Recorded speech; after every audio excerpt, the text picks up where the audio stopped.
नमस्कार दोस्तों, स्वागत है बड़ी खबर पर। 7 अक्टूबर 2023 ये वो तारीख है जिसने मिडिल ईस्ट का नक्शा ही बदल दिया। ये वो दिन है जिसने गाजा में हाहाकार मचाया तो आज तक कोहराम मचा हुआ है। लड़ाई हमास ने शुरू की थी और अब खत्म करने के लिए ना तो इजराइल तैयार है और ना ही हमास। तब से लड़ाई अब तक जारी है और अब गाजा की जंग के जल्दी खत्म होने के आसार भी धुंधलाते जा रहे हैं, क्योंकि हमास ने सीज फायर के उस प्रस्ताव को ठुकरा दिया है जिसमें इजराइल ने मांग की कि गाजा के सभी लड़ाके हथियार डालकर सरेंडर कर दें। हमास का कहना है कि इजराइल के प्रधानमंत्री नेतन्याहू ही शांति की कोशिशों में रुकावटें डालने का काम कर रहे हैं और पिछले 18 महीनों से चल रही जंग को खत्म नहीं होने देना चाहते। हमास ने कहा कि उसका संगठन लोगों की तकलीफ कम करने के लिए हर तरह की बातचीत के लिए तैयार है, लेकिन इजराइल का नया प्रस्ताव दरअसल हथियार डालने की शर्त जैसा है जिसे वह मान नहीं सकते। इसी बीच अमेरिका ने इजराइल को करोड़ों डॉलर के नए हथियार भेजे हैं और इजराइल इनके बाद अब एक बड़ी सैन्य कार्यवाही की तैयारी में जुट गया है।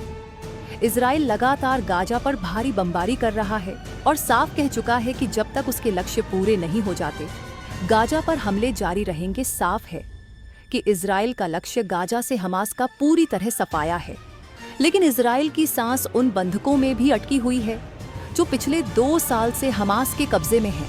हमास का कहना है कि इजराइल ने 45 दिन के युद्ध विराम की पेशकश तो की है, लेकिन शर्त यह रखी है कि गाजा में जो बंधक अभी भी हैं उनमें से आधे को छोड़ना होगा।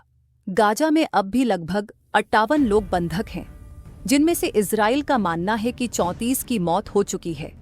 इसके अलावा इजराइल चाहता है कि हमास पूरी तरह से हथियार डाल दे। युद्ध विराम को लेकर मध्यस्थता की भूमिका निभा रहा मिस्र लगातार हमास और इजराइल के बीच सेतु का काम कर रहा है। हमास ने बताया है कि मिस्र ने उसके प्रस्ताव पर सहमति जताई है। समझौते के मुताबिक पहले हफ्ते में कुछ बंधकों को छोड़ा जाएगा।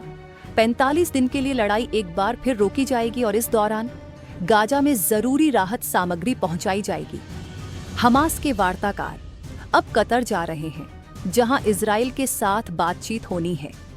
इजराइल ने इस पर अभी कोई बयान नहीं दिया है, तो वहीं संयुक्त राष्ट्र ने चेतावनी दी है कि गाजा में हालात बहुत खराब हो रहे हैं। कई हफ्तों से वहां किसी भी तरह की मदद नहीं पहुंची है।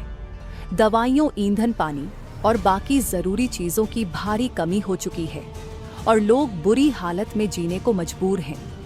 धन्यवाद और जुड़े रहे के बड़ी खबर के साथ।